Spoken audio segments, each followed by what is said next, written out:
প্রিয় আলু চাষি ভাইরা আসসালামু আলাইকুম। কেমন আছেন সবাই? আশা করি ভালো আছেন। আজকের আলুর বাজার এই বিষয় নিয়ে আপনাদের সাথে শেয়ার করব।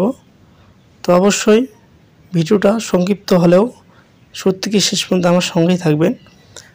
দীর্ঘ কয়েকদিন পর ভিডিও দিতেছি আলুর বাজার সম্পর্কে। বেশ কিছুদিন আগে আমি একটি ভিডিও দিছিলাম, সে সময় আলুর বাজার 15-16 এরকম ছিল, আপ ডাউন। তো এখন যে অবস্থা, একদম নাজেহাল অবস্থা। কারণ এত আলুর পরিমাণ বেশি এবং আলুর দাম যে এত কম, কৃষকরা একদম পুরো মাঠেই ক্ষতিগ্রস্ত।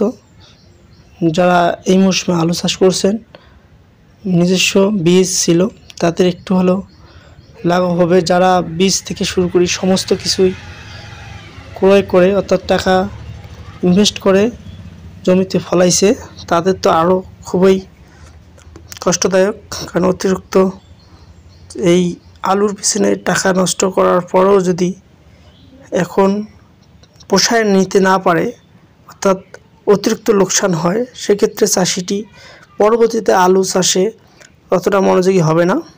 তো আমরা সে সম্পর্কে পরে একটি এপিসোডে দিব আজকের যে আলোচনা আলুর বাজার। তো 10 থেকে 10:30, 11, সর্বোচ্চ 11 পর্যন্ত আজকের বাজার, বা গতকালও ছিল 11, 10, 10:30 আলুর উপর ডিপেন্ড করে। স্টিক লাল আলুটার বাজার বর্তমানে এটাই। যদি 11 টাকা হয় বা 10.5 টাকা বা 10 টাকাই হয়, সেক্ষেত্রে কিন্তু কৃষকরা কতটা কষ্ট বোধ করতেছে তারাই শুধু বুঝতেছে।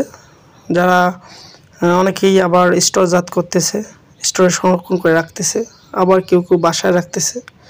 তো আলুর দাম আদৌ বাড়বে কিনা কমবে সেটা বলা মুশকিল, কারণ চলমান পরিস্থিতিতেই সেটি বিবেচনা করা হয়।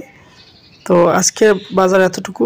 সবাই ভালো থাকবেন, সুস্থ থাকবেন, আর অবশ্যই চ্যানেলটি সাবস্ক্রাইব করে সহযোগিতা করবেন। ধন্যবাদ সবাইকে।